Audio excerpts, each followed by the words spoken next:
Assalamu alaikum jama'a. Kamar yadda kuke gani wannan shara ne zamu iya cewa da muka sare bishiya.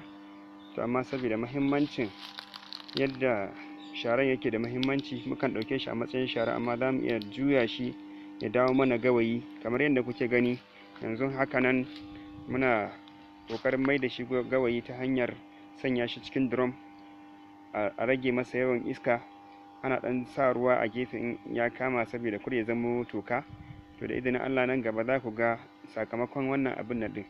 Sannan ba wai wannan kawai ba, gashi nan dai kun dai gani shara ne kawai za ku iya cewa, da ɗan itacen da ba a rasa ba, amma dai da izinin Allah kuma zai dawo gawayi.